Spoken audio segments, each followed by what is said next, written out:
Alright, this is Andrew Jolly with Jota Home Inspections. We're here today at 174 East Dorchester Drive in Salt Lake City doing our sewer scope. We've got the camera pushed all the way out to what looks like the main line, the city line. It drops into this larger line. You can see a little bit of water draining from neighboring properties. Not a lot, a little bit. We're going to pull it back now and record it and see what we find.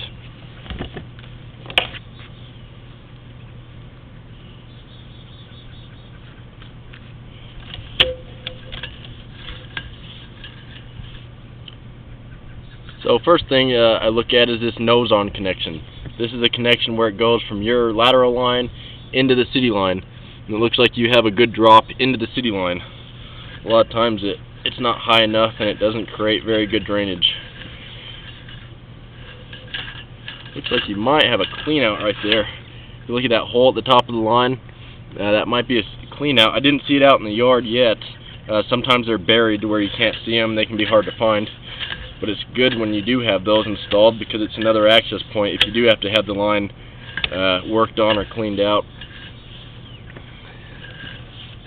Looking like this is probably a clay line. You can see kind of that red color at the bottom of the line.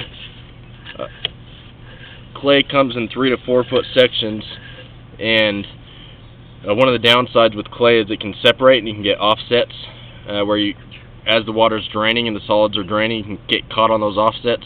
So that's one thing I'm going to be looking for.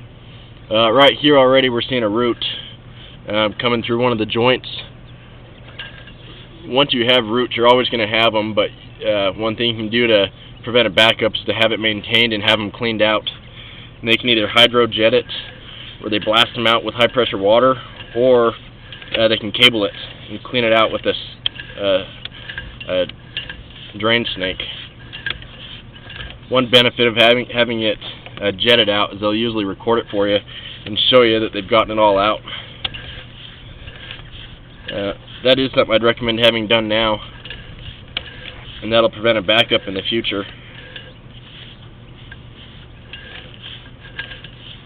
And as I pushed it out, I actually saw a couple points where you had some roots coming into the joints.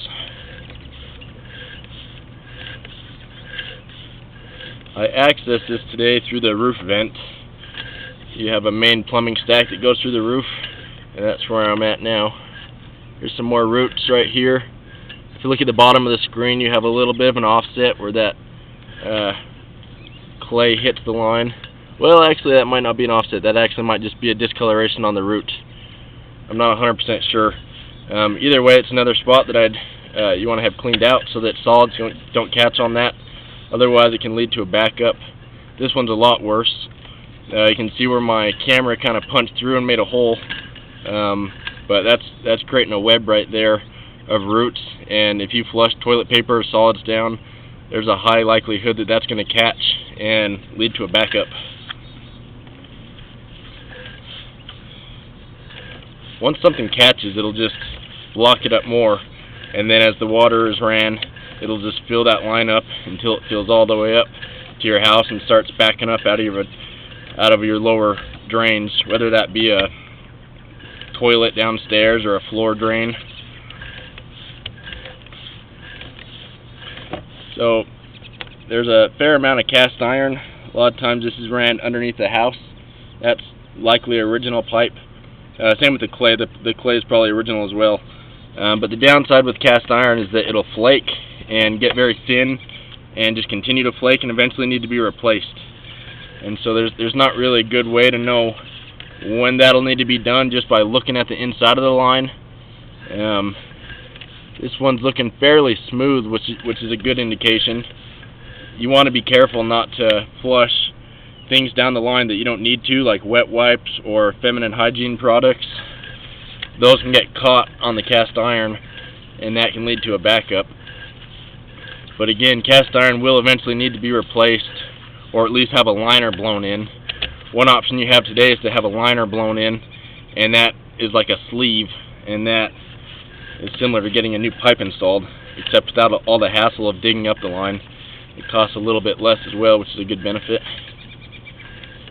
Now we're going back up the stack. So just to recap, I didn't see any standing water, which is good. That means that you have proper grade. I saw a fair amount of roots. I'd recommend having those cleaned out to prevent a backup. And then you have some cast iron, which will eventually need to be replaced. Cast iron was looking decent today, though.